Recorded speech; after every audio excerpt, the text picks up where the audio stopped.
Merci, frères et sœurs dans le Seigneur. Salutations fraternelles à vous tous et merci de l'amour que vous manifestez à l'égard de ce programme des temps de qualité. Nous vous sommes infiniment reconnaissants et que Dieu vous bénisse encore en ce jour merveilleux qu'il nous a donné afin d'écouter l'évangile de notre Seigneur Jésus-Christ. Temps de qualité, nous sommes en train de parler de l'évangile justement et le sous-thème, c'est notre position légale en Christ. En d'autres termes, la richesse et la grandeur de notre position spirituelle en Jésus-Christ. Et nous sommes en train de voir cette position d'une part à l'égard de tout ce qu'on nous enseigne aujourd'hui par rapport aux malédictions, aux liens, aux hôtels de famille, toutes ces choses-là des chrétiens qui seraient possédés des démons. Nous sommes en train de voir si réellement le chrétien dans sa position spirituelle est victime de ces choses ou bien le chrétien est déjà délivré de ces choses. Et donc depuis la fois passée déjà nous étions en train d'expliquer que si réellement la manière dont se font les choses aujourd'hui en ce qui concerne la délivrance, le combat spirituel, si cela était réellement biblique, nous devrions retrouver ne fût-ce que des exemples pratiques dans la Bible, notamment dans la Nouvelle Alliance et particulièrement dans les Épîtres. Les Épîtres parlent de la vie du chrétien et de la vie de l'Église. On devrait voir des exemples tels que les apôtres réunissant les chrétiens leur disant « Nous avons une journée, nous avons un temps de prière pour combattre les esprits des familles, pour combattre les démons des familles, les malédictions de vos familles. » Nous ne retrouvons aucun exemple biblique là-dessus. Et c'est ainsi que nous avons dit, en toute humilité, aidez-nous à comprendre où est-ce que vous tirez toutes ces choses pour garder en permanence les chrétiens dans une position de victime, alors qu'en réalité, les chrétiens ont reçu le pouvoir, l'autorité et la puissance de Jésus-Christ de telle manière qu'il règne ici sur la terre par la grâce de notre Seigneur Jésus-Christ. Nous avons vu le verset qui est le plus souvent utilisé dans Exode chapitre 20, le verset 5 qui disait que Dieu punit certes l'iniquité des pères sur les enfants jusqu'à la 3e et la 4e génération. Remarquez que à partir de là, il n'y a pas un point. Le verset continue jusqu'à dire de ceux qui me haïssent. Et même là, il n'y a pas de point, c'est une virgule.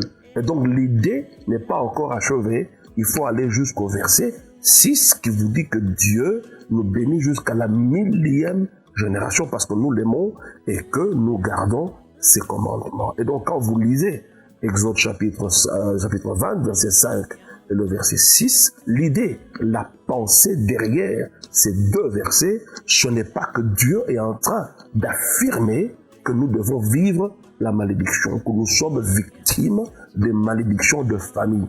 Il veut plutôt nous faire comprendre, d'une part, que ceux qui les vivent, ce sont les gens qui me haïssent. Et ceux qui sont censés de ne pas les vivre, ce sont ceux qui m'aiment. Et l'explication, c'est Jésus qui nous en a donné. Il dit que celui qui me hait a aussi haï celui qui m'a envoyé. Ça veut dire mon Père.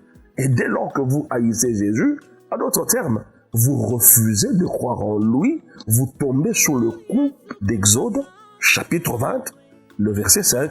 Dieu punit l'iniquité des pères sur les enfants jusqu'à la 3e et à la 4e génération de ceux qui me haïssent. Mais lorsque vous avez cru en Jésus, lorsque vous avez aimé Jésus en croyant en lui, en ce moment-là, vous avez aussi aimé celui qui l'a envoyé. Et la Bible déclare que Jésus, il dit, moi et le Père, nous viendrons dans cet homme et nous allons nous y installer et nous allons bâtir notre maison là-dedans. Et donc Dieu est en permanence à l'intérieur de moi et la Bible déclare qu'il n'y a pas de rapport entre la lumière et les ténèbres. Ou bien vous êtes le temple du Saint-Esprit, ou bien vous êtes le temple de Satan, au travers des démons. Si le Saint-Esprit occupe déjà mon esprit, parce qu'on va voir cela, il y a des gens qui disent quand un esprit mauvais quitte un homme, il va dans les places arides, cherchant 7 autres esprits plus méchants que lui, ils reviennent et ils vont se réinstaller dans la même maison et l'état de cet homme deviendra pire qu'avant. Remarquez très bien que lorsque ces 7 démons reviennent avec le premier, ça fait 8, la Bible est claire à ce sujet. On nous dit qu'ils trouvent la maison, ça veut dire cet homme-là, balayé, orné, mais vide. Ça veut dire qu'il n'y a pas un occupant. Mais alors que lorsque vous croyez au Seigneur Jésus, la Bible dit, on l'a vu ici, dans Jean chapitre 15, verset 24, que moi et le Père, nous viendrons en lui et nous allons y bâtir notre maison. Donc il y a un occupant. Lorsque les 8 autres vont revenir, ils vont trouver la maison balayée, ornée, mais ce n'est pas qu'elle est vide. Il y a un occupant. Et cet occupant-là, c'est le Saint-Esprit. Et la Bible nous dit que celui qui est en nous est plus fort que Satan qui est dans ce monde. Il ne peut plus entrer, n'est-ce pas, pour demeurer à l'intérieur de moi. Et dès lors, selon que 1 Pierre nous le dit, le diable rôde, cherchant qui dévorer. Il ne peut plus habiter à l'intérieur de moi. Vous n'êtes pas une maison balayée, ornée et qui soit restée vide. Non, la Bible est claire. Puisque vous êtes fils de Dieu, Dieu a envoyé en vous l'Esprit de son Fils, lequel crie « Abba Père ». Le Saint-Esprit en moi, la Bible déclare, lorsque le malin viendra comme un fleuve, l'Esprit de l'Éternel le mettra en fuite. Et donc, vous devez comprendre que ce passage d'Exode nous parle de l'hérédité, certes, n'est-ce pas, qui est la transmission des caractères des parents à leurs descendants. Les enfants sont en tout point de vue la copie ou la réplique de leurs parents en termes de physique, de caractère. C'est cela l'hérédité. Nous avons les gènes de nos parents. C'est ainsi que nos gestuels peuvent ressembler à nos parents, nos tics habituels peuvent ressembler à nos parents, nos maladies au quotidien. C'est ainsi que vous retrouvez un enfant qui naît, qui souffre souvent de sinusite parce que son papa ou sa maman était dans cette maladie-là quotidiennement et ainsi de suite. Mais encore une fois, ce qui nous échappe, ce que nous ne comprenons pas et n'arrivons pas à faire la nette différence qu'il y a entre, d'une part, la nouvelle création que nous sommes et de l'autre part, la partie de notre être qui n'a subi aucune transformation à la nouvelle naissance, notamment notre corps physique et notre âme. Voyez-vous, nous sommes sortis du monde, nous sommes passés de la mort à la vie. C'est une réalité spirituelle qui s'est produite. Nous sommes passés de la malédiction à la bénédiction instantanément le jour où nous avons cru en notre Seigneur Jésus-Christ. Mais malgré ce transfert, nous sommes désormais dans le lieu céleste. Notre système de pensée n'opère pas encore au standard du royaume. Voilà pourquoi la parole de Dieu nous déclare ceci. J'aimerais que nous le lisions. C'est très intéressant dans Ésaïe au chapitre 55. On va commencer à partir du verset 7. Il est écrit ceci, que le méchant abandonne sa voie et l'homme d'iniquité ses pensées, qu'il retourne à l'Éternel, qui aura pitié de lui, à notre Dieu, qui ne se lasse pas de pardonner. Alors si nous voulons actualiser ce verset 7 à ce qui se passe aujourd'hui, au travers de la foi au Seigneur Jésus, vous comprenez, quand on parle du méchant qui doit abandonner sa voie, on fait allusion au pécheur, qui revient à l'Éternel et qui reçoit Jésus dans sa vie. C'est un fait.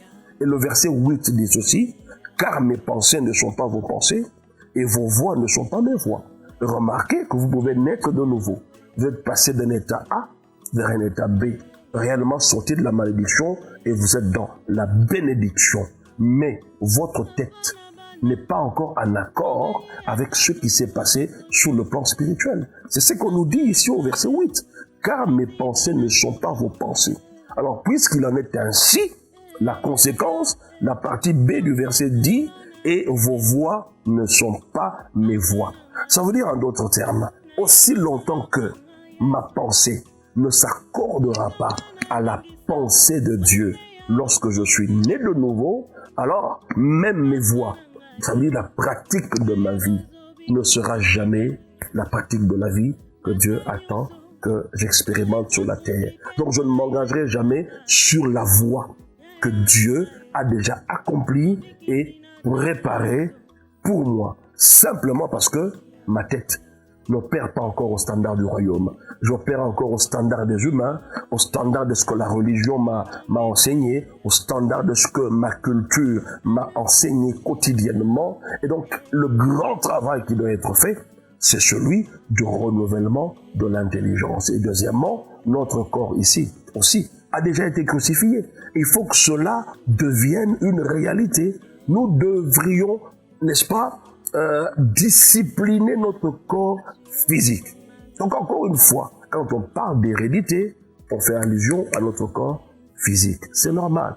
Mais dans notre esprit, ce que nous sommes en Jésus-Christ, il n'y a aucune hérédité de mes parents là-dedans. Il n'y a aucune maladie héréditaire là-dedans.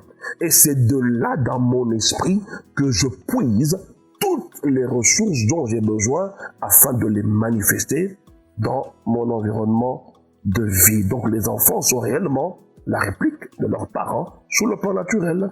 Et dans l'Ancien Testament, ce que faisaient les pères avait une incidence directe sur les enfants. C'est une vérité. Mais qu'est-ce que la Nouvelle Alliance nous dit? Nous sommes dans 1 Pierre. 1 Pierre, le chapitre 1, verset 18 à 19, il est écrit exactement ceci. La Bible déclare, à partir du verset 18, « Sachant que ce n'est pas par des choses périssables, par de l'argent ou de l'or que vous avez été rachetés, de la vaine manière de vivre que vous aviez hérité de vos pères. Sachez. » Quand on dit « sachant que », ça vous dit que c'est des faits qui existent déjà. C'est déjà une réalité. Mais on vous invite à prendre conscience de ces réalités, sachant que ce n'est pas par des choses périssables, par de l'argent ou de l'or que vous avez été rachetés, de la vaine manière de vivre hérité, que vous aviez hérité de vos pères. La vaine manière de vivre que nous avons hérité de nos pères, ça veut dire quoi? C'est justement cela, la malédiction héréditaire, des choses héréditaires que vous retrouvez dans le père et vous retrouvez aussi dans sa descendance. On dit que sachant que, vous devez le savoir, que vous avez déjà été délivré cela. Et de quelle manière? On précise, non pas à partir des choses périssables, comme de l'argent ou de l'or. Combien de gens n'ont-ils pas emmené des offrandes de rachat en termes d'argent pour racheter leur famille, racheter leur vie, racheter, mais on vous dit que le rachat, la délivrance de l'homme, de ce que nous avons hérité de nos pères, ne s'est pas faite à partir de l'argent ou de l'or, des choses périssables. La Bible précise au verset 19, mais par le sang précieux de Christ, comme d'un agneau, sans défaut et sans tache. Voyez-vous, le sang de Jésus donc est le prix de notre délivrance. Et le Saint-Esprit en nous vient faire de cette délivrance une expérience réelle. Mais si nous ne comprenons pas la rédemption, et à côté de cela, nous ne comprenons pas l'œuvre du Saint-Esprit dans l'homme, eh bien, je vous dis que nous sommes dans un sérieux problème au risque de commencer à mettre en doute les réalités dans lesquelles nous sommes déjà au travers de ce que Jésus a accompli pour nous sur la croix. Lisons encore 1 Pierre, toujours le chapitre 1, on va lire le verset 23. Il est écrit ceci, « Puisque vous avez été régénérés, non par une semence corruptible, mais par une semence incorruptible, par la parole vivante et permanente de Dieu. » On dit, vous avez été régénérés, non pas par une semence corruptible. Voyez-vous, la semence de l'homme qui va vers la femme, pour que la femme soit tombe enceinte, cette semence-là est corruptible. Si monsieur a une certaine maladie héréditaire, eh ben, il transmet la même maladie à son enfant que maman va porter dans son ventre. Donc on nous précise que la naissance au travers de laquelle vous êtes né, la semence qui a provoqué cela, ce n'est pas une semence corruptible. Et c'est ça la nouvelle création. La nouvelle création ne peut pas être victime des maladies de la famille. Pas du tout. Mais celui-là, l'homme physique, qui est né de papa et maman. C'est lui qui est porteur de ces choses. Mais d'où est-ce que le corps va recevoir la capacité qu'il faut pour ne plus rester là-dedans? Ce n'est pas en jeûnant, ce n'est pas en coupant des liens à gauche à droite, non. C'est en fouillant là-dedans. C'est de l'intérieur de ce qui s'est produit à la régénération que nous trouvons la force nécessaire pour vaincre toutes les réalités héréditaires. Nous l'avons expliqué à maintes reprises dans Jean chapitre 1, verset 12-13, que à tous ceux qui l'ont reçu, à ceux qui croient en son nom, elle a donné le pouvoir de devenir enfant de Dieu. Et on explique cet enfant de Dieu. Comment est-il né? On précise, non du sang, ni de la chair, ni de la volonté de l'homme, mais de la volonté de Dieu. Et la version, le livre nous dit que c'est Dieu qui les a fait naître. Nous sommes donc nés de Dieu. Qui est né de Dieu? Ce n'est pas celui-là. Celui-là est né de papa et maman.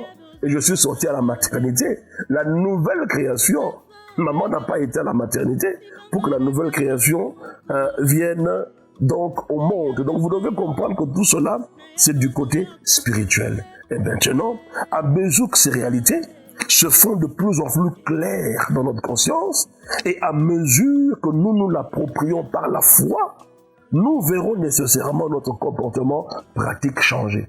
Et aussi, nous agirons de plus en plus conformément à ce qui s'est passé, n'est-ce pas, en Christ, au travers de l'œuvre qu'il a accomplie pour nous. C'est dans le spirituel que ça s'est passé. Maintenant, la pensée. Dans le spirituel, j'ai la guérison. Mais est-ce que ma tête croit-elle qu'en Christ je suis guéri? Ou bien ma tête croit qu'il faut un traitement clinique pour aboutir à la guérison? Alors aussi longtemps que ma tête pensera de cette manière-là, la Bible est claire. Mes pensées ne sont pas les pensées de Dieu, et du coup, les voies de Dieu ne seront jamais mes voies. Nous n'allons jamais nous croiser. Nous ne vivrons jamais les réalités de ce que nous sommes déjà en Jésus-Christ. Et donc, si je continue à penser en vieil homme, je récolterai la vie du vieil homme.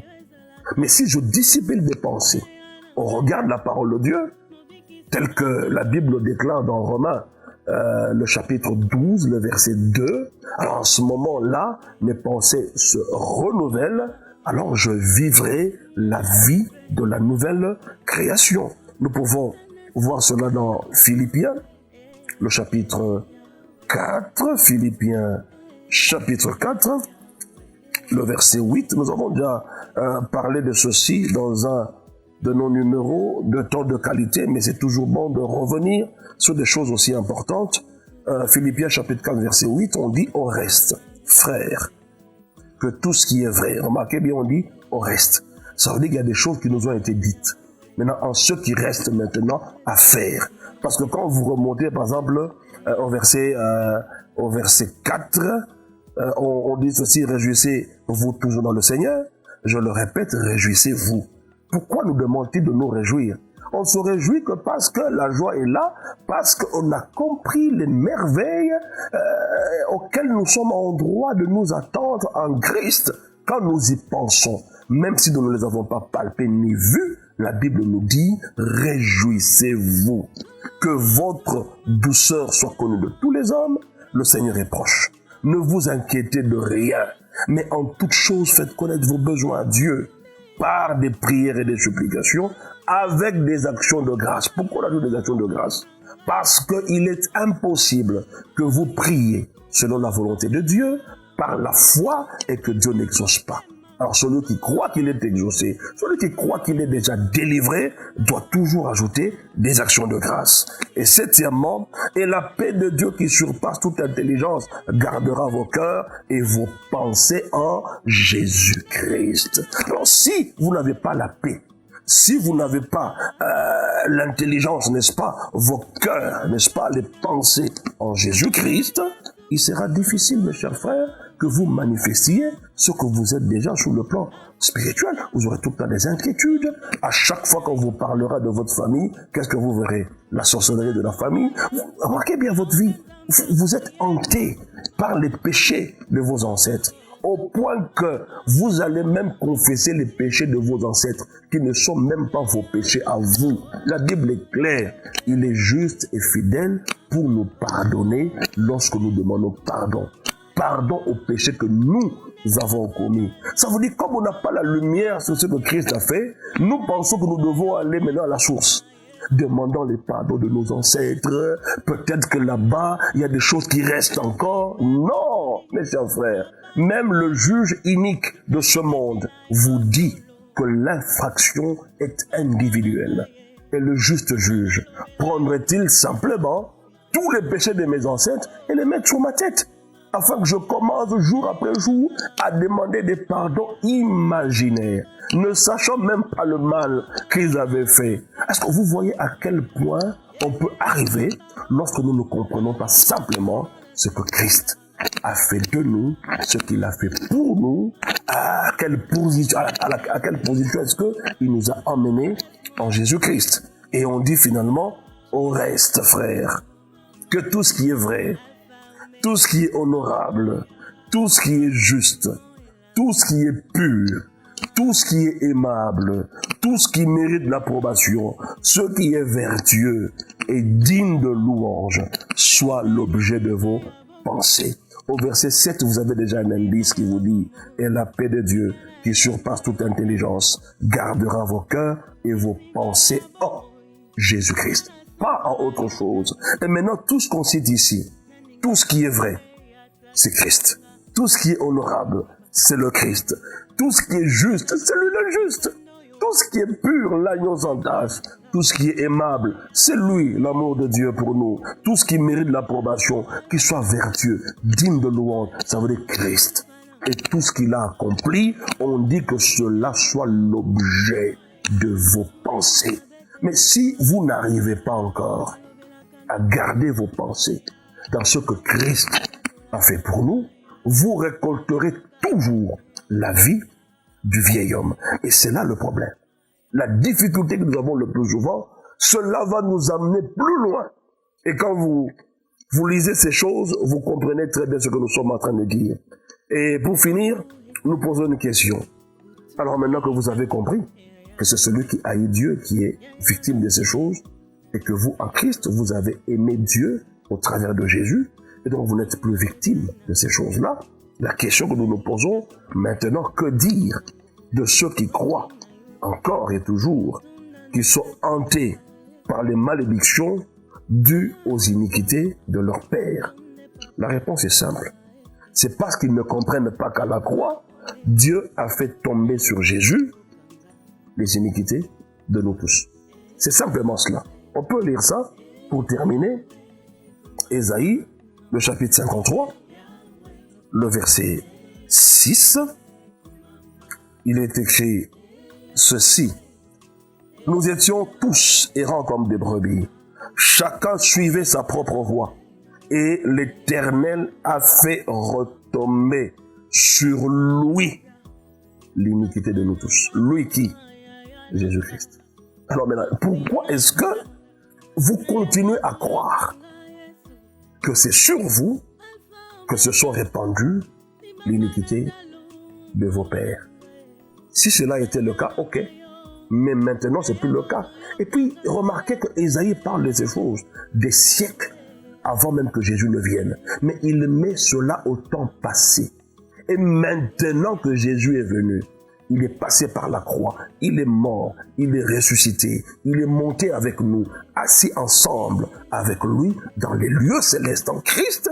Et donc, en d'autres termes, ce passage d'Ésaïe 53, verset 6, est déjà d'actualité. On l'a déjà déclenché cela, et cela est déjà en marche. Mais comment continuez-vous encore à croire? On le dit très bien. L'iniquité de nous tous est tombée de Jésus. À quel moment cela devient d'actualité? Lorsque vous avez cru en Jésus. Automatiquement, vous bénéficiez de ce passage d'Ésaïe 53, verset 6. Alors, celui qui dit que malgré que vous avez cru en Jésus, sachez que ton iniquité, celui de tes parents, sont encore sur ta tête, il faut chercher la délivrance. Mes chers frères, je n'ai pas froid aux yeux de vous le dire, c'est un antéchrist. Il renie le fait qu'à la croix, Jésus a porté l'iniquité de nous tous, même de nos parents, même de nos ancêtres, à tel point que je ne suis au bénéfice d'aucune iniquité. parce qu'il a effacé mes iniquités, la Bible dit, il les a pardonnées et il ne s'en souviendra plus. Les iniquités que j'ai commises moi-même, Dieu a balayé cela au travers de l'œuvre de la croix. Et ce que mes ancêtres ont dû commettre, Dieu le juste juge ne permettra pas que je sois continuellement victime du mal qu'ils ont fait, parce que moi j'ai aimé Dieu. En aimant Jésus, ça veut dire en le recevant dans ma vie. Et du coup, je ne suis plus victime de l'iniquité de mes pères ou de mes propres iniquités. Je le reprends encore. Celui qui dira que malgré que vous avez la foi au Seigneur Jésus, l'iniquité de tes pères continue à peser sur toi, c'est un antichrist. Il renie le fait qu'à la croix, Jésus a porté l'iniquité de nous tous. Frères et sœurs, c'est à prendre ou à laisser. Celui qui estime qu'il a l'iniquité de ses parents sur sa tête, là, il continue. Mais celui qui croit et qui a compris l'œuvre du Saint-Esprit en ces instants, il va commencer à exalter Dieu, à proclamer Dieu, à rendre des actions de grâce parce qu'il nous a rendus capables d'avoir part à l'héritage des saints dans la lumière. Je bénis ta vie, toi qui comprends. Je bénis le reste de tes jours sur la terre, toi qui comprends, parce que tu es désormais un homme heureux, parce que tu as compris ce que Christ a accompli pour toi. Que la bénédiction de Dieu, le Père, soit avec nous tous. Que son amour nous accompagne. Que la communion du Saint-Esprit soit notre partage. Et la grâce de notre Seigneur Jésus-Christ. C'est ainsi que je vous bénis dans le nom de Jésus, en vous fixant rendez-vous à la session prochaine. Merci beaucoup.